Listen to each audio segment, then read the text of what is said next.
Morning, Earthlings. How you doing? Welcome to First Contact Radio. It's the end of the week. We've got our cosmic weather here we're going to deal with today. Solar winds at 566.7 kilometers per second. Planetary K index is 1. Could get as high as a 2. We don't see much in the way of coronal holes. But what is coming here apparently is the cause of this solar activity that is taking place at this point in time. Our M-class flare has gone up from 10% to 15%, and there is a little bit higher chance of some geomagnetic storm activity in the mid latitudes. Alright, but this what they're saying is these little coronal holes here is the reason why the wind is picked up, because you could see it's 566. That's higher than normal. However, we're told that there's a quiet sun, so something is causing that wind to blow up there. Okay, now we move over astrologically. Last time you're going to hear me talking about Virgo, because when we come back next week, I'll be talking about the new sign, the next one in order after Virgo, which becomes Libra. We're not there yet. We're still dealing today, conscious mind, Virgo. So the Virgo is the hermit. The hermit walks the path. It's the last single number before it becomes the double number. So think of, we're at the end of the road of the hermit. The hermits walk the path here at Virgo. We're about ready to move over into the next sign. And so if the hermit's job is to be out the teacher shining the light, then by the end of the road, the hermit should be ready to shine that light. Right? So wherever your journey has brought you this last month, you should find yourselves in a place where you're able to wrap up kind of what your thoughts were about, what you were planning and thinking about, all of that analysis. You should be able to and put that together in some sort of practical way. And underneath, your unconscious mind is there to help you because you've got Sagittarius. Sagittarius is a sign that deals with philosophy, higher thought, higher education. So with all of that fire of learning underneath and the desire to shine the light up high, there's a lot of opportunity going on there, as you can see. Not only that, but fire is also known as light, and so the light of the fire is something that shines from the lantern that the hermit holds. So again, another good match of what's going on. So we're ending up this phase of this sun cycle, getting ready to move into the next one. That's where we're at the moment. The moon phase, waxing 30% full, making its way up to the new moon, or the full moon, excuse me. Mayan Oracle, we're at 12-tone day. See it right here. We're still in the same wave spell, the wave spell of the serpent. So we've been dealing with this energy, the life force. Okay, you can see this is coming to a conclusion too. So we've got synchronicity and the conclusion of this wave spell and the conclusion of the earth sign, the sun sign. The 12th tone is called the crystal tone of cooperation. As you see, there are 13 tones here, 13 points on the path. The 12th one is the one where you consider what you're about to do on the 13th, because the 13th is going to jump all the way to the beginning of the next wave spell, which would be over this way, actually. You go forward, and then you jump to the next one. Then you do the whole path again of 13, and you jump to the next. So today is Warrior Day. Crystal Warrior, guided by the star. The phrase for today is, I dedicate in order to question, universalizing fearlessness. I seal the output of intelligence with the crystal tone of cooperation. I am guided by the power of elegance. And we go down here to our Zolkin, and we could see that we have made it past our intense days, 10 days of intensity of these galactic activation portals. We've got a few days to catch our breath, and then we're jumping right down the center of the whole matrix here. Alright, so that's always a good time. And then following that, we'll be hitting another point of intensity again for a period of days. But this is where we're at right now, so let's not jump ahead of ourselves. Alright, let's just appreciate the moment we're in. On the Gregorian calendar, today is Friday, the 21st of September, 2012. Alright. Over the course of the week, I've played for you pieces related to Jose Arguelles, and today will be no different. I'm going to play one more. You know, there's a lot going on out there in the world. We can easily get caught up in what's taking place with the politics, with the financial system, with all of the systems. But if we get caught up in those, we're going to miss what's really going on behind the scenes. And there's something behind the scenes that's very important. Earth is evolving and moving along.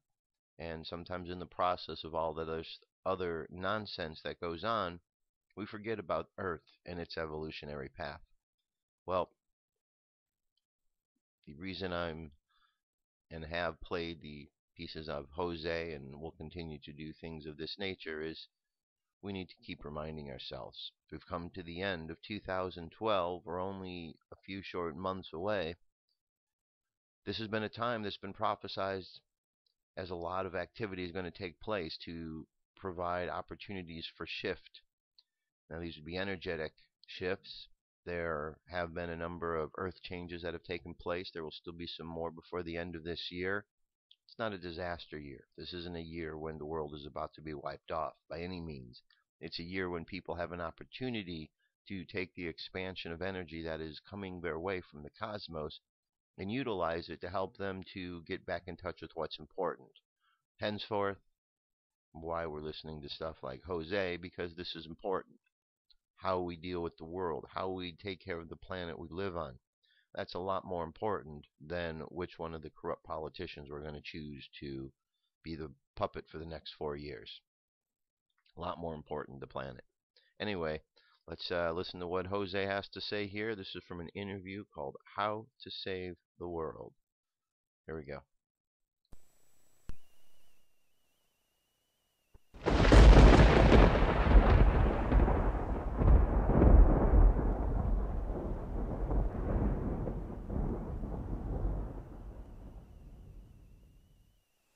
Is world peace possible in our time?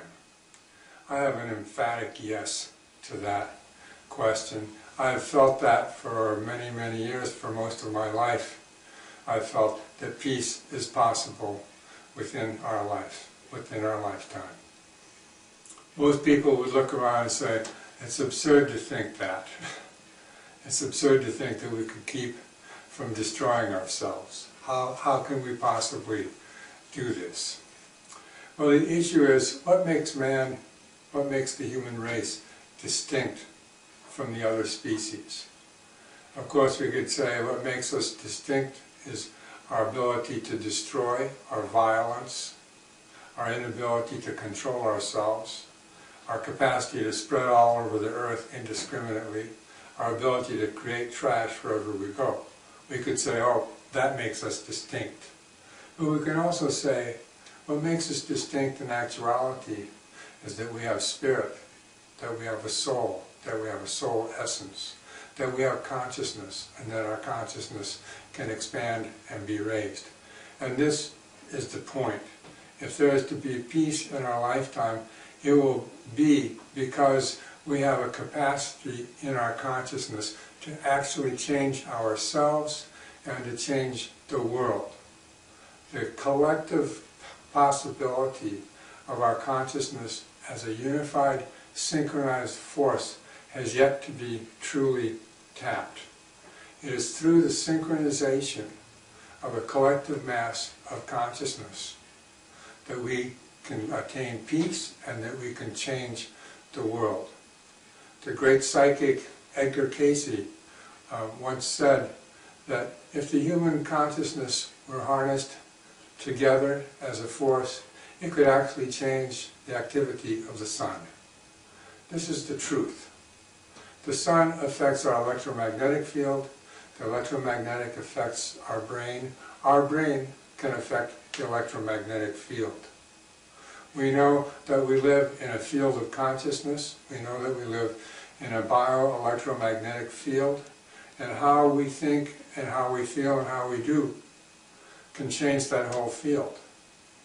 There were studies that were being made by the Princeton University research group, as well as another organization called the Global Coherence Initiative, and they demonstrated that, for instance, at the 9/11, that there was a great spike in consciousness. And satellites actually detected a perturbance in the electromagnetic field, and that was due to the massive response in the human psyche to what was occurring at the 9/11.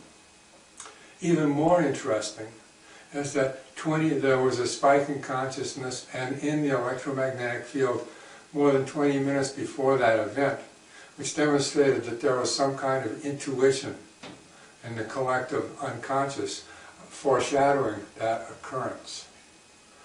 We know that the medicine men can make thunderstorms, can change the weather patterns. Well, the collective human consciousness can actually change the electromagnetic field of the Earth. The collective human consciousness as a synchronized force can change the whole field of consciousness itself. This is very possible, and it's attainable in a very, very short period of time. All we need to do is to put out the word to create mass global synchronized meditations with this particular focused purpose, and we will be able to do it. We will be able to actually create peace and create miracles.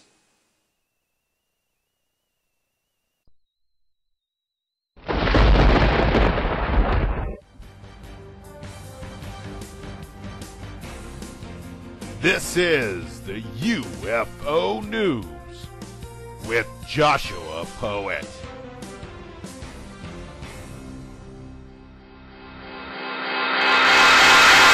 Thank you very much. This is the UFO News for today. I do have a whole bunch of stories for you. A whole bunch. That means a lot. Alright, let's see. First one here comes to us from glowing orbs seen over mountains by a group of UFO hunters. This was taking us back to the beginning of the month at the 8th. Alright. They're down in Mexico here. In the Cerro de la Luz presents a still unexplained luminous phenomena. Glowing orbs that seem out of the mountain and make changes. These manifestations are observed since ancient times, and that of the people are more frequent in the months of September and December. They are known as witches. Long ago, the head of the school, Field Mesitala Scout, told me they had seen them often, and that is how they communicate with the mountains. It is noteworthy that while the sighting we covered a dense fog bank, it was first time I spent in the village at that rate. In the midst, they were surprised that we did an event run. Okay, let's take a look at this here. The lightning twice and followed, the earth shook, the lights went down, blown transformer. Okay. So there's our object in the sky. It's a minute and 40-second video.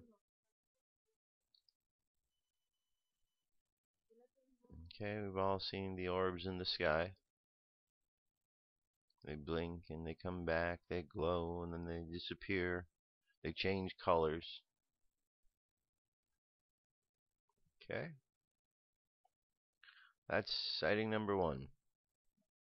The next sighting here takes us to the surface of the moon. This is another one of these objects that is found in the crater shadows. Here you go, mind-blowing building discovered on moon's surface. Okay, we're gonna. Alright, let's get to it here. I was looking over some moon panoramic photos when I came across a structure with curved around edges hiding inside a crater. This seems to be Many massive windows on its right side, and it looks like a permanent structure built into the crater. I altered the light so that it was more visible on the screenshots with the red circle. The structure is really there. I myself found it and hope to go to the source to confirm it for yourself. It's located in the lower left corner of the photo. This is a structure built by aliens, and its architecture is overwhelming. Okay, let's take a look at this here. See if we can.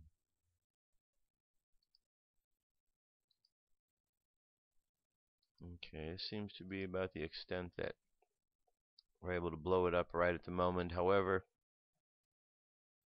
there must be it must be seen pretty good if he's able to say that it was overwhelming, the way it was designed. So, all right. Now this was a sighting that also goes back earlier this month. There's a photo taken in Rocky Point, Oregon. It says that a friend of mine has been actively trying to get to Bigfoot footage after seeing the animal years ago. He told me that his son recorded a long call to the one. Okay. Anyway, let's see here. Beam landed in the back of the trees. The beam had many orbs in it. I wondered if the orbs were in the pulses. The insects seemed to be migrating their way towards the orb and surrounding, not penetrating it. I didn't know what I captured until I enlarged the picture on my monitor. I asked myself what would motivate insects at this time of day to swarm like this. Could it be what was captured on camera? What I have found out so far is that the insects' senses vary from mammals, and the first important traits they have is the ability to perceive heat. Insects, especially blood drinkers like mosquitoes, use heat detection as a means of hunting prey.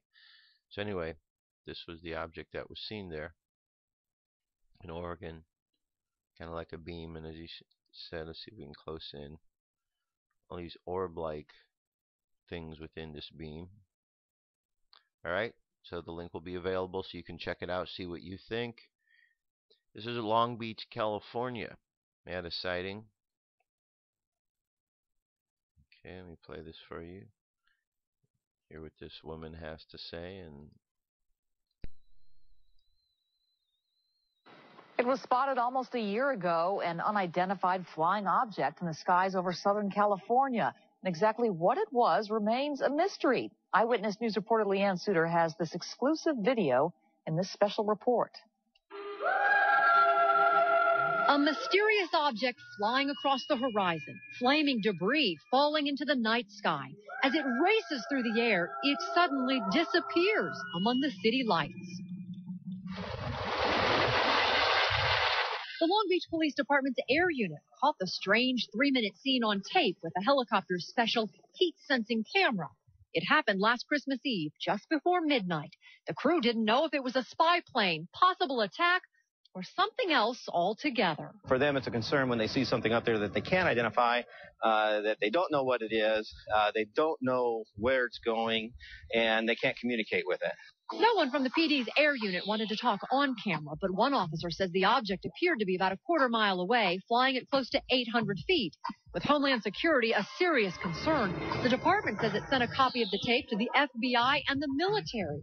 So far, no answer, only that it is an unidentified flying object. all right, so what could that possibly be? But anyway, that was a year ago, a little while ago, and just to show you, the tape finally made its way out, and we'll see what happens there. All right, this is a sighting that took place in San Antonio, stated the 20th, which is today. All right, here we go. Looks like a triangle. You can see right in the middle.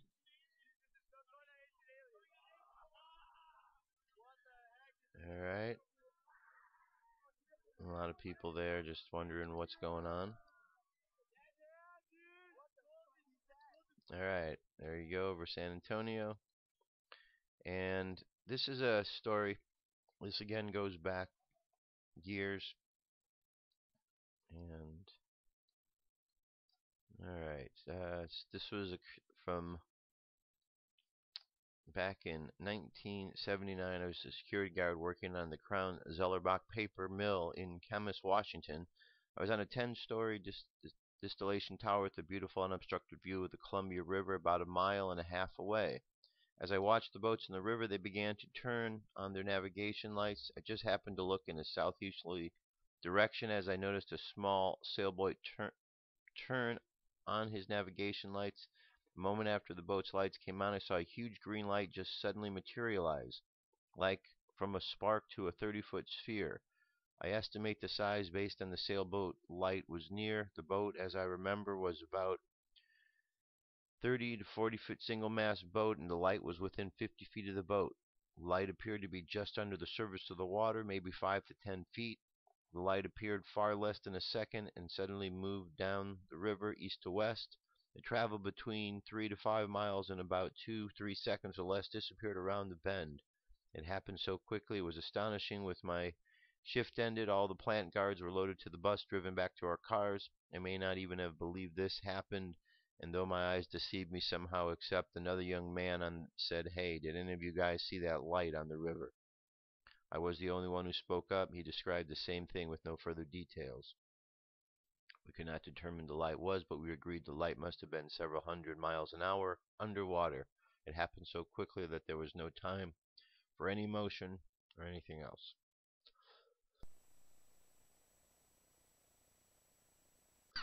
And one last one. This here is the discovery of a planet, and this is the one they say could be the one. Newly discovered alien planet may be one of the top contenders to support life beyond Earth, researchers say. The newfound world, a super Earth called Gliese 6163c, lies at the edge of its star's habitable zone. That's just right range of distances where liquid water could exist. There are a wide range of structures and compositions that allow Gliese 163c to be a habitable planet. Xavier Bonfils of France, Joseph Fourier University, Grenoble, told Space.com by email. He went on to caution that several possible uninhabitable combinations exist as well. And here are the different other possibilities here. Bonfils and an international team of astronomers studied nearly 400 red dwarf stars with a high accuracy radio velocity planet searcher, a spectrograph on the 3.6 meter telescope at the European Southern Laboratory La Silla Observatory in Chile. Alright, so there you go. So planets are still being sought after. And here is another one. So that's it. That is our UFO news for today. Let me jump away. I'll be back. Stay tuned. What if our government was responsible for some of the greatest crimes against this nation? Would you really want to know? These are big questions, but these questions deserve answers. It's time to demand the truth. People shouldn't be afraid of their governments. Governments should be afraid of 9/11 was an inside job. Kennedy was killed by the CIA. Jimmy Carter saw UFO. Answers to secrets you need to know. So wake up, wake up, wake up, wake up. Wake up, wake up, wake up. Wake up, wake up, wake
wake up, wake up, wake up, wake up, wake up, wake up. Patriots arise. It's time to demand the truth. Okay, continuing on. Next is Dr. Paul, Congressman Paul. This is his weekly report. We haven't played that yet, so today is... But I gotta put it on the right position here, otherwise you can't see anything. All right, here we go. This is Dr. Paul, weekly update. Hello, this is Ron Paul with your weekly update for September 17th. The attack on the U.S. consulate in Libya and the killing of the U.S. ambassador and several aides is another tragic example of how our interventionist foreign policy undermines our national security. The more the U.S. tries to control the rest of the world, either by democracy promotion, aid to foreign governments, or by bombs, the more events spin out of control into chaos, unintended consequences, and blowback. Unfortunately, what we saw in Libya last week is nothing new. In 1980s, Afghanistan, the U.S. supported Islamic radicals in their efforts to expel the invading Soviet military. These radicals became what is known to be as the Al-Qaeda, and our one-time allies turned on us most spectacularly on September 11, 2001. Iraq did not have a significant Al-Qaeda presence before the 2003 U.S. invasion, but our occupation of that country and attempts to remake it in our image caused a massive reaction that opened the door to Al-Qaeda, leading to thousands of U.S. soldiers dead, a country destroyed, and instability that shows no sign of diminishing. In Libya, we worked with, among others, the rebel Libyan Fighting Group, which included foreign elements of Al-Qaeda. It has been pointed out that the Al-Qaeda-affiliated radicals we fought in Iraq were some of the same groups we worked with to overthrow Gaddafi in Libya. Last year, in a television interview, I predicted that the result of NATO's bombing of Libya would likely be an increased Al-Qaeda presence in the country. I said at the time that we may be delivering Al-Qaeda another prize. Not long after NATO overthrew Gaddafi, the Al-Qaeda flag was flown over the courthouse in Benghazi. Should we be surprised, then, that less than a year later there would be an attack on our consulate in Benghazi? We have been told for at least the past 11 years that these people are the enemy who seek to do us harm. There is danger in the belief we can remake the world by bribing some countries and bombing others. But that is precisely what the interventionists, be they liberal or conservative, seem to believe. When the world does not conform to their image, they seem genuinely shocked. The Secretary of State's reaction to the attack on the U.S. consulate in Benghazi was one of confusion. Quote, "How could this happen in a country we helped liberate, in a city we helped save from destruction?" Close quote, she asked. The problem is that we do not know, and we cannot know enough about these societies we are seeking to remake. We never try to see through the eyes of those we seek to liberate. Libya is in utter chaos. The infrastructure has been bombed to rubble. The economy has ceased to exist. Gangs and militias rule by brutal force, and the government is seen as completely illegitimate and powerless U.S. puppet. How could anyone be shocked that the Libyans do not see our bombing their country as saving it from destruction? Currently, the U.S. is actively supporting rebels in Syria that even our CIA tells us are affiliated with Al-Qaeda. Many of these radical Islamic fighters in Syria were not long ago fighting in Libya. We must learn from these mistakes and immediately cease all support for the Syrian rebels, lest history once again repeat itself.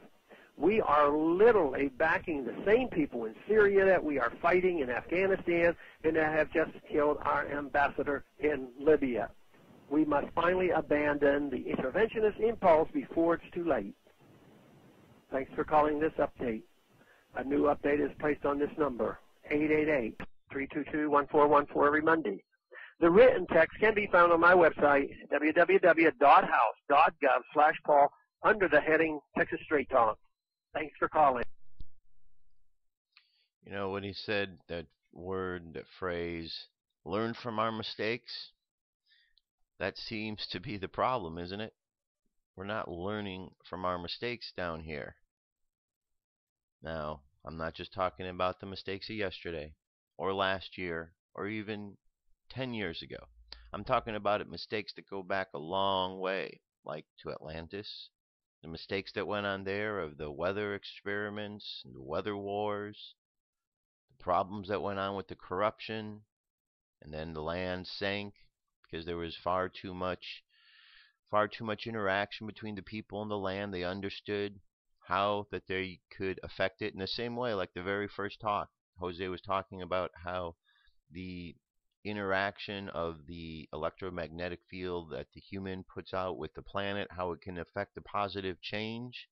Well, you can also affect the negative change. And when people's thoughts become negative and they're really connected in with the planet, and if they're not aware of that especially, then it can be problematic. But things can change negatively. Weather can be negatively affected. A lot of problems that goes on, wars, all come as a result of, as Zig Ziglar would say, stinking thinking.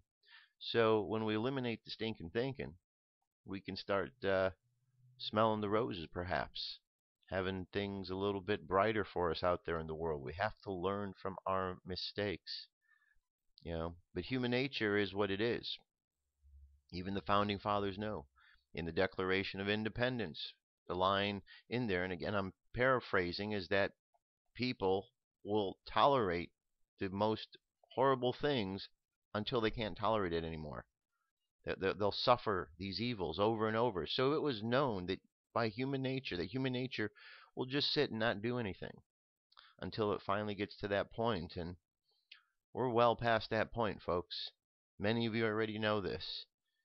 You know that what I'm saying is just a confirmation for you, and the things that I'm able to say to confirm for you are confirmed to me from other places. So we're all working together in a big network of confirming information for each other through emails, through websites, social networks, on and on and on. There's lots of different ways.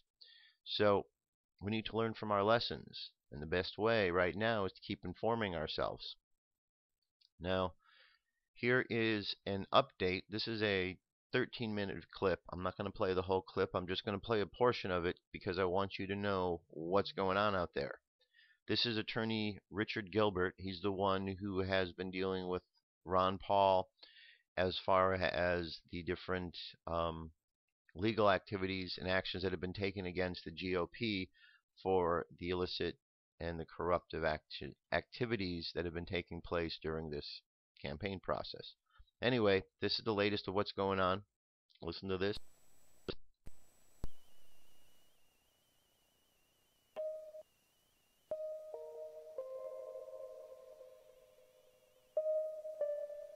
Thank you, Ian. I'm pleased to tell you that within 48 hours, we are going to file a very historic case in the federal court. We call it the write-in case, and this has to do with extending the Voting Rights Act, the 1964 Civil Rights Voting Rights Act, and now extending it to every U.S. citizen in every state and territory who is registered to vote. And that has never been done before, and so that's one of the precedent-setting legal issues that we're going to address.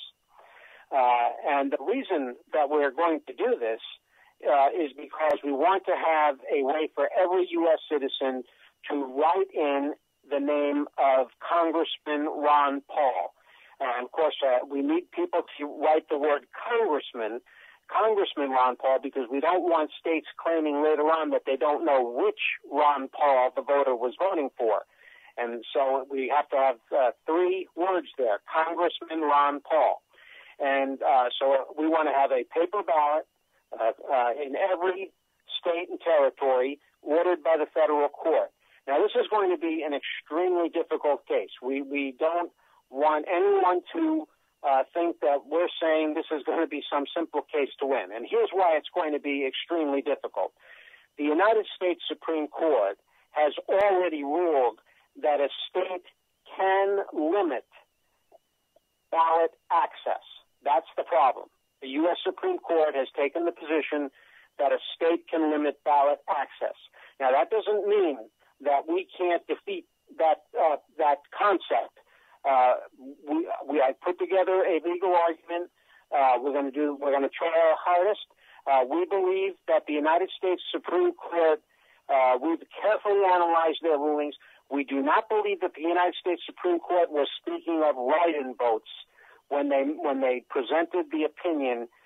In this case, where they were limiting, they gave the rights to the state to limit ballot access, and so that's the distinction in the case. And we think that there's at least some chance, and even though a long shot, it doesn't matter. In this war for freedom, we have to fight every battle, every single battle, and it doesn't matter if we have a 1 in 1,000 chance. We have to fight the battle. So we're going to fight this battle, and we're going to fight every battle. And we're going to try and get this write-in vote for every U.S. Citizen who's registered to vote. And if you're not registered, you got to get yourself registered right away, because that's the only way you're going to be able to vote for Dr. Paul to be President of the United States.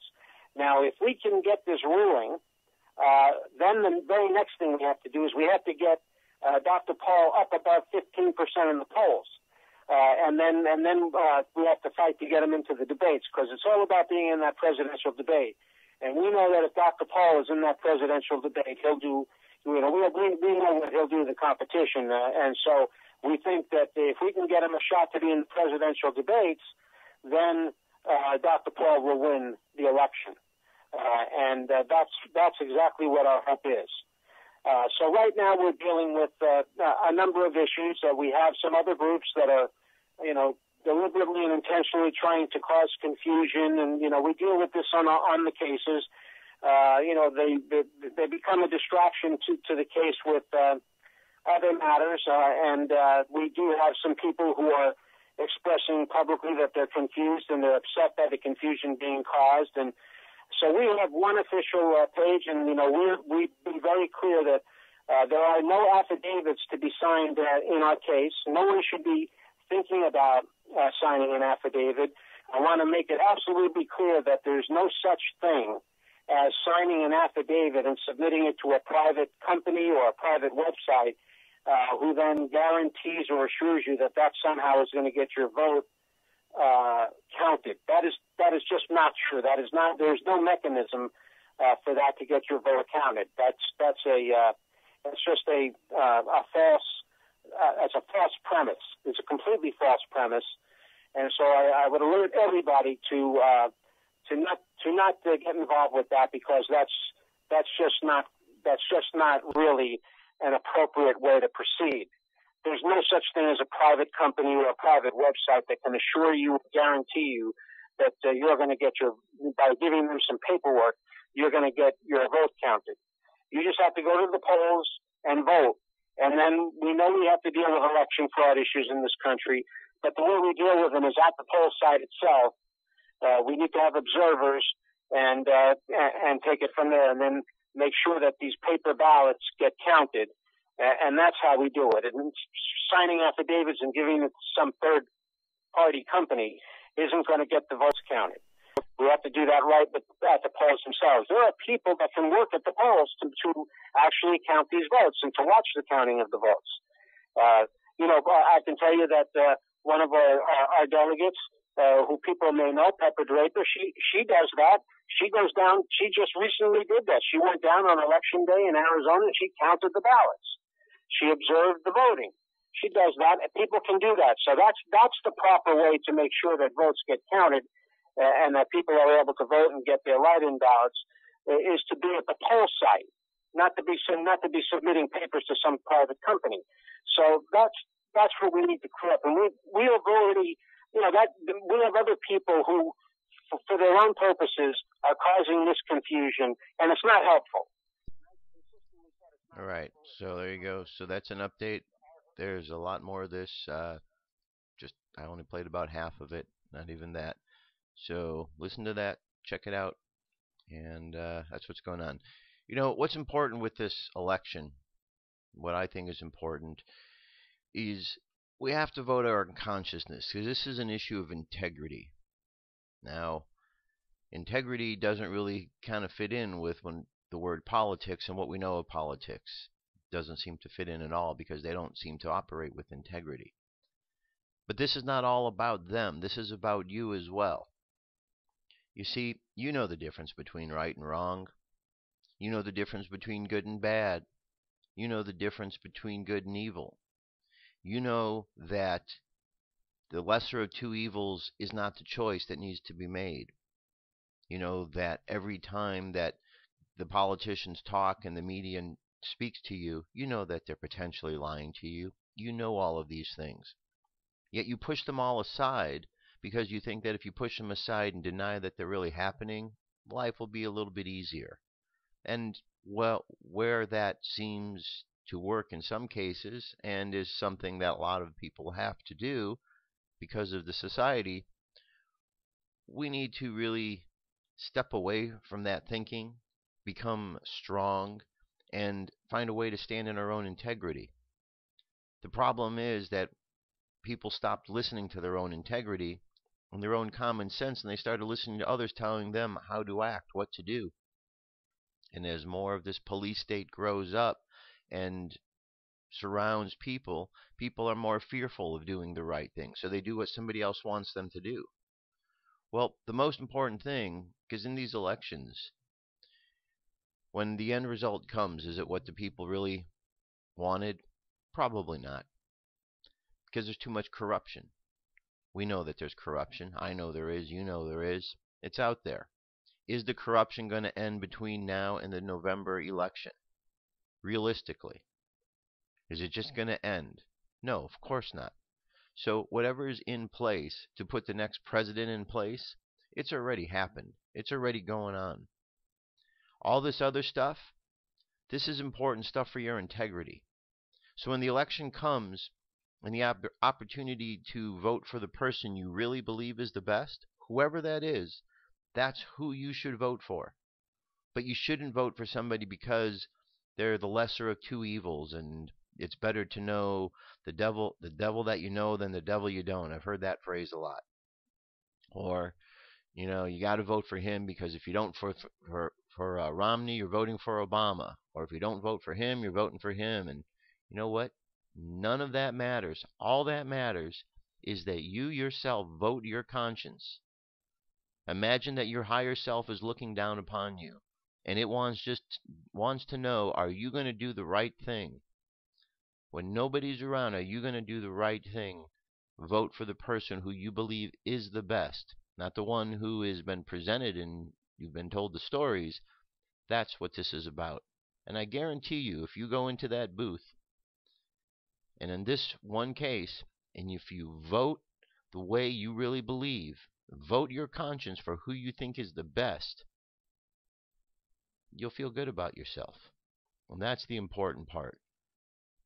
Now, of course, I'm going to go and I'm going to vote for Ron Paul. Because Ron Paul, in my opinion, is the best of the ones that are out there. Ron Paul is the only one speaking about the Constitution. And for the United States of America, that's a very important thing, the United States Constitution. So, that's who I think is the best. I can't tell you what to do, but you should vote your conscience. And for the one who's out there supporting the Constitution, which this country is based around and operates with, that's your choice right there. But investigate what's going on. Don't just take my word for it. Really investigate. Okay, here's some stories. General Motors headed for bankruptcy again. So President Obama is proud of his bailout of General Motors. That's good because if he wins a second term, he's going to probably have to bail them out again. The company is once again losing market share, and it seems unable to develop products that are truly competitive in the U.S. markets. Maybe because the government got involved, maybe people don't want to use these kind of cars. Maybe government intervention equals things breaking apart. Here's another weird one. New Jersey bans smiling in driver's license photos. Now, why do you think that is? Going to the Department of Motor Vehicles can put a frown on your face But for New Jersey residents, smiling is officially against the rules. The New Jersey Motor Vehicle Commission has cracked down on drivers smiling in their driver's license because their smiles could interfere with new facial recognition software. That's what it's all about. In order to better recognize who you are with the software, you got to have more of a straight face. That smiling wrecks it. So that's what they're looking for, straight face. Something where they can easily read who you are. Big Brother's watching. It's another sign of what's going on. All right. You know what? I'm going to skip past this because, oh, what the heck. This is a reality check. Ben Swan. Let's listen to what he has to say. Always good info. A lot has been made this week out of comments by Governor Mitt Romney at a May fundraiser where he talked about 47% of the population not paying federal income taxes and seeing themselves as victims. A lot of viewers have wanted to know, was the governor correct in what he said? Tonight, a reality check you won't see anywhere else.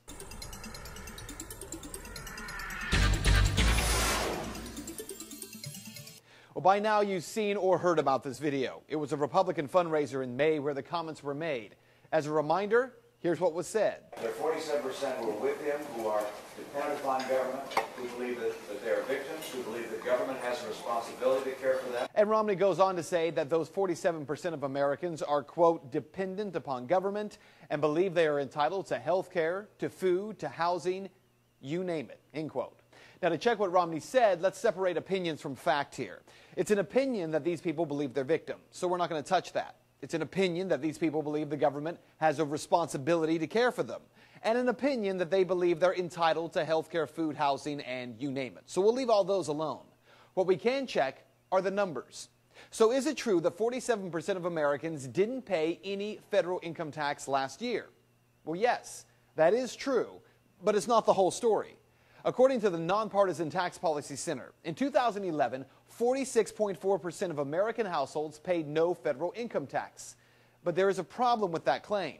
It ignores the many taxes that most Americans are subject to: federal payroll taxes, federal excise taxes, state and local taxes, and it focuses instead on just one tax, the federal personal income tax.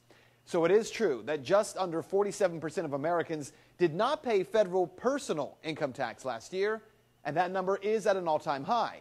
However, when you ask how many Americans actually didn't pay any federal income taxes, meaning payroll or personal income taxes, that number drops to 18%. So who are these so-called freeloaders? Again, according to the Tax Policy Center, of that 18.1%, 10.3% were elderly, 6.9% non-elderly households earning less than $20,000 a year, and that includes low-income families and students.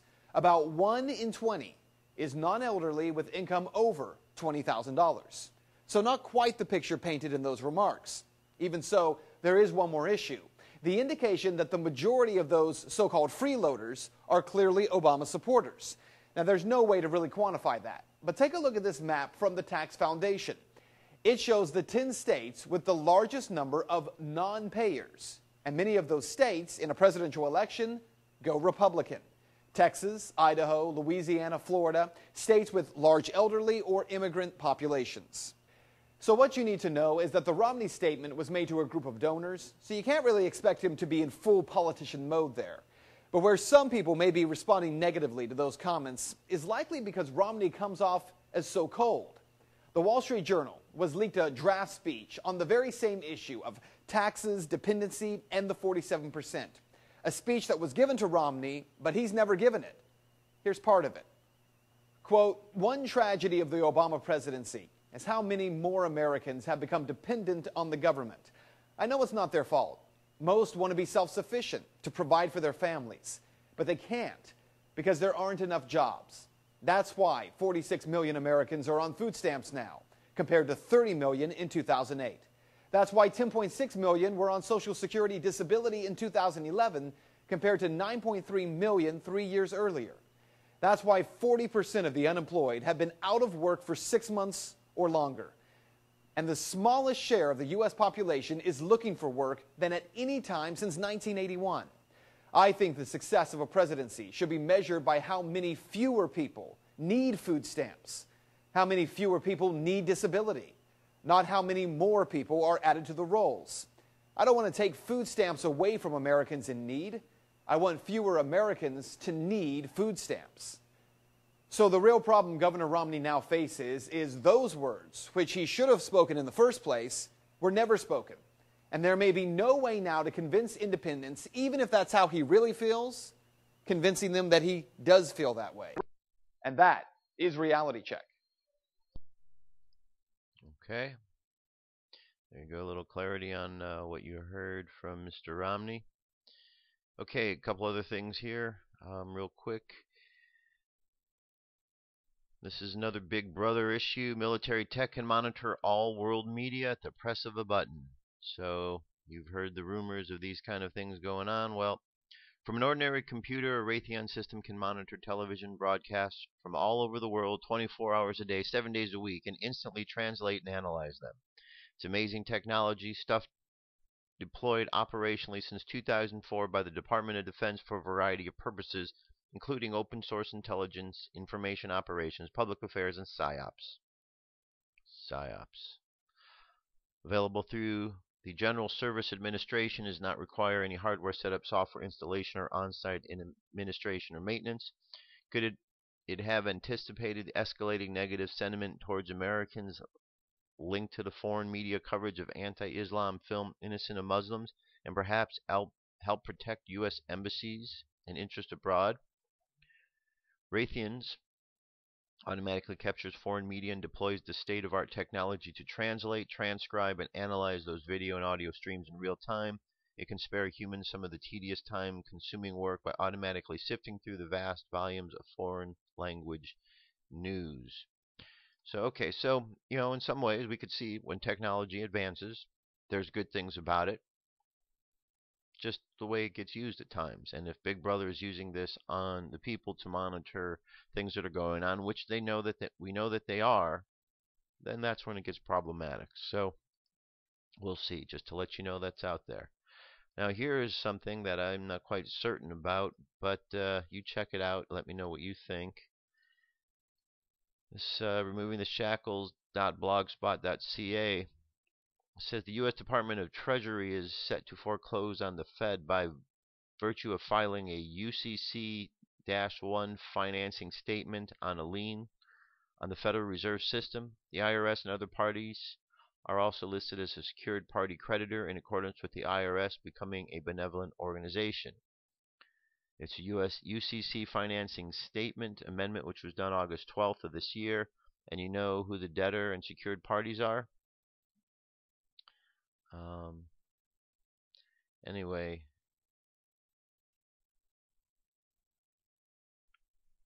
it says go for the original article here. Let's check that out. Okay, so the link's available. You check it out. Tell me what you think of this. I'm not quite certain what it is. Just thought I'd bring it to your attention because it seemed interesting. All right. All right. So that brings us to the end of the show and the time for us to do our meditation for today. So I've been reading Warrior of the Light. Warrior of the Light here. Been reading that to you. We've gone through 42 of the passages, or 36 of them. So today I'm going to continue on.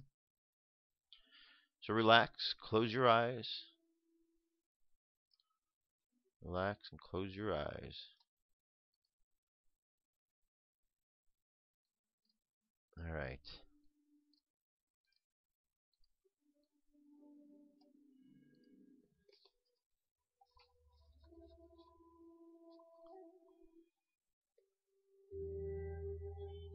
The warrior of the light knows the importance of intuition.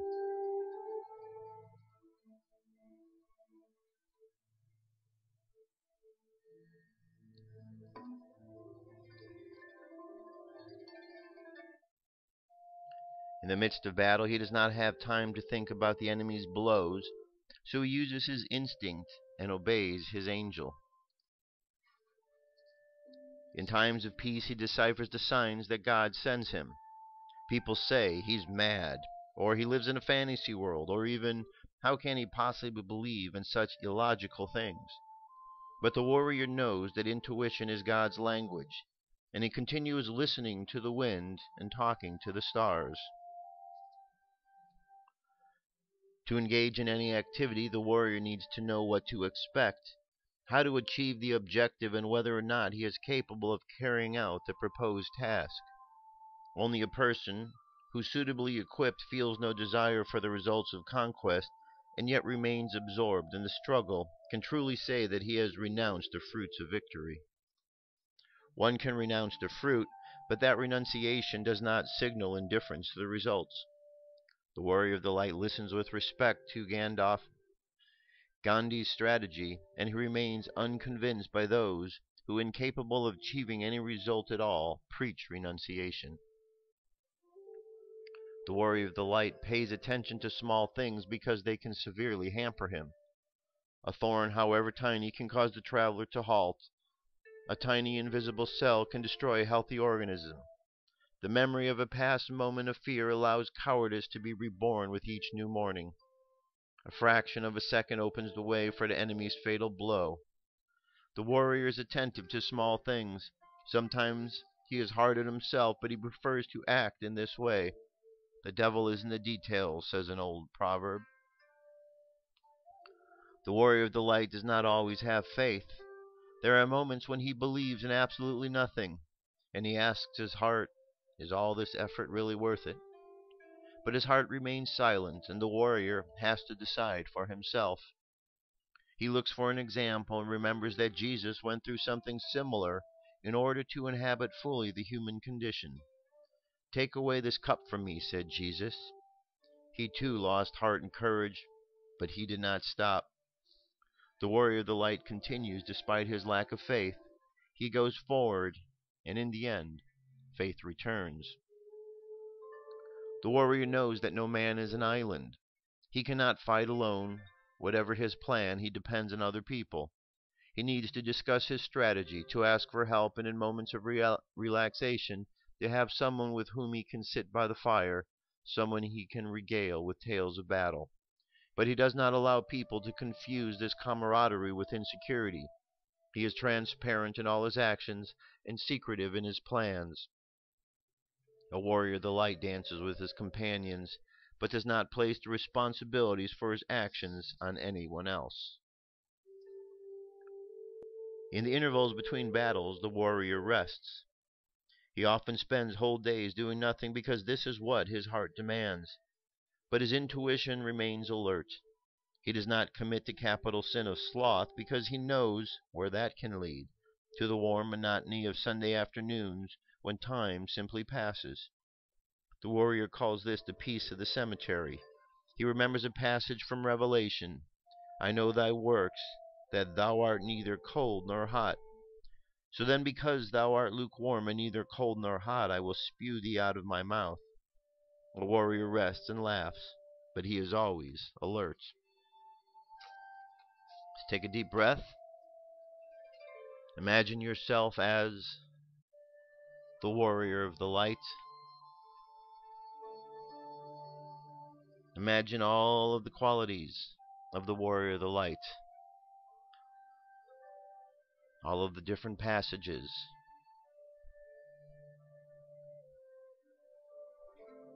Allow yourself to accept the warrior of the light within you as being the true nature of who you are.